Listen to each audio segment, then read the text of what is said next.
I did James register Audrey for the YMCA camp. Okay. But I only paid the like down payment. The deposit? The deposit, yes. I think probably the biggest thing that we fight about or argue about in our marriage is finances. So we have to make the final payment by May 15th. At least for me growing up, a lot of the families that I was around had summer houses, would travel, say to like Florida or maybe even out of the country every spring break or for summer vacation. And I guess it kind of was just assumed like if you did well in school, got a good job, that would be the opportunity that you could have as well. But I think that's obviously not our reality. All of the tax return is going to be used to pay for camps in the vacuum? Camps in the vacuum. Yeah, I feel like I could spend like 2 whole hours talking to you about the farce that is the American dream. Like, whose dream, first of all, and then like who actually can achieve that dream. I think my perception of that has changed a lot. The retirement community or the second house that we can live in half the year, that's probably not a realistic goal. But you still buy lotto tickets every week. I still do I still do buy a lotto ticket. That's the key. That's the dream. I studied astrophysics at Michigan State for about 2.5 years, and then halfway through I switched over to food industry management. I didn't think that this is what I would be doing at this time, but I still enjoy what I do. I'm a creative, so bartending gives me that ability to express myself and to create. I kind of have to consider how much I'm bringing in on a weekly basis before I start splurging on groceries. There's some times where I could go out and get a couple steaks, things I call luxury items. Those things I have to be a little bit more responsible with my money. I would love to have my own house. I would love to be able to say, hey, I want this house, I'm gonna buy it. But with the wages that we get paid as a bartender, it's not really feasible right now. I think it is attainable for sure because people have done it, so it has to be. Is it attainable for everyone?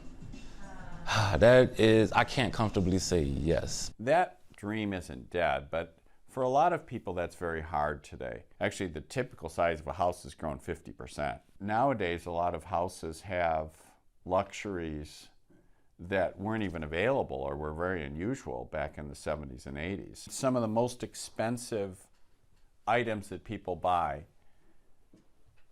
gaming equipment, phones, laptops, tablets.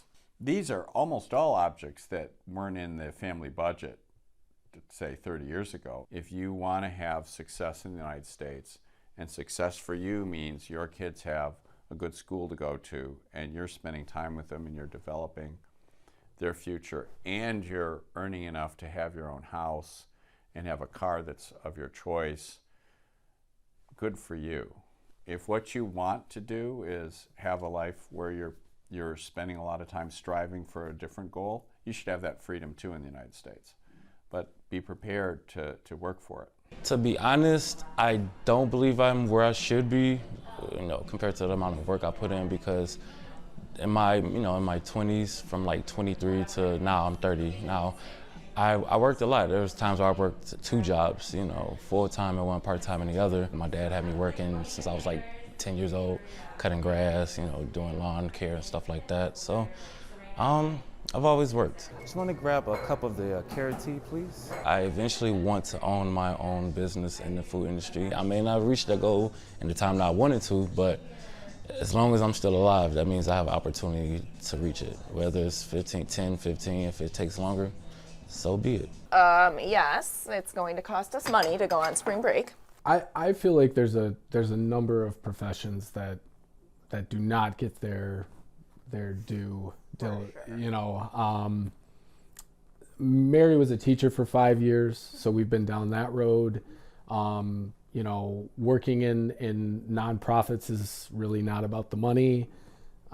So I think that, unfortunately, the way that it's set up, you kind of have to decide, like, do you enjoy the work, or do you go after the paycheck? Thinking about aunts and uncles, and even my mom. Like, my mom was like, okay, I mean, she liked her job generally, but didn't expect it to fulfill her, right? In the way that I am like, not only do I want to be paid well, but I also would like my job to be fulfilling. I feel like we do still waffle back and forth between this, like, ooh, should I pursue a job that I know I'm not gonna love it, but it pays a little higher, or do I stick with, because I think we both could probably be making more money if we were willing to give up a little bit of satisfaction. If you only get one life and you only get one opportunity to live this and do, and to do what you want. And I feel like as long as I'm doing something that I like to do, I didn't settle, probably would have made more money in the astrophysics field, but I'm not driven by money. My passion isn't driven by money. Passion is, driven by my happiness and, my ability to, to do what I want to do. Some of the choices that you make don't actually cost money right now, but they do reflect your own priorities. I mean, this is timeless advice that comes from people's parents, it comes from their faith, it comes from tradition, and they don't really need an economist to tell them that. But it's always useful to, as an economist, think about the timeless things. David is here and he can change your faucet. I'm going to give him the keys. Is that okay? Question mark. I don't think the mainstream economy is really where our future is in America. The gift economy, the mutual aid economy is actually where is more attractive to me, and I think more attractive to a lot of people. The work that I try to do or be mindful of around housing is to really try to give everybody a chance, like I got a chance in terms of having an affordable home. Our block is really solid, and partly is because people care. And people have an opportunity to really to be homeowners or long-time renters, and I think it's really important to have that stability and hope for the future, that they have a stake into something. So let's go up and let's check out the ceiling. You guys been working really hard. The changes I've seen in this neighborhood in Detroit in general is that before it was affordable and no one wanted homes in Detroit, to now you can't buy a home in Hubbard Farms less than $250,000. One of the ways that I did reparations and really taking care of my neighbors, and specifically the First Nation people of color neighbors, is I bought a house across the street for $85,000 and I sold it 8 years later to a First Nation person for $85,000. It allowed me to buy it and get the mortgage, but to stay within my means. Caillou, come on, come on. I've never been a homeowner before. I work as a musician and a social worker. I don't make a lot of money. She didn't just give it away. I still had to buy it, but like I said, it wasn't just about her making as much money as she could, because if she did that, I couldn't have afforded it. So this was like cracked. There was like 3 or 4 cracks, and we were really concerned about having the lead come through, and so we're painting. Even though banks would say no, that's not how we were built in America. I think my America, I think this community, I think the people that I try to take care of and take care of me, is more about the gift mutual aid economy, and I think that's our future. We are interconnected. None of us can do it alone. We all need the support of community in order to thrive. I want my life to be about love. I want it to be about healing and helping to create that in the world.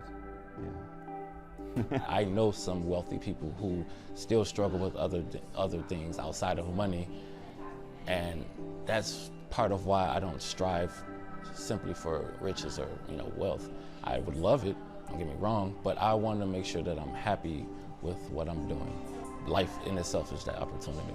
You've been caught red-handed, buddy. Let's go. Up, down. I wish I had gotten into nonprofit and service sooner, so that the experience that I would have achieved to this point would probably have me further along in my career. But I'm pretty happy with where things are.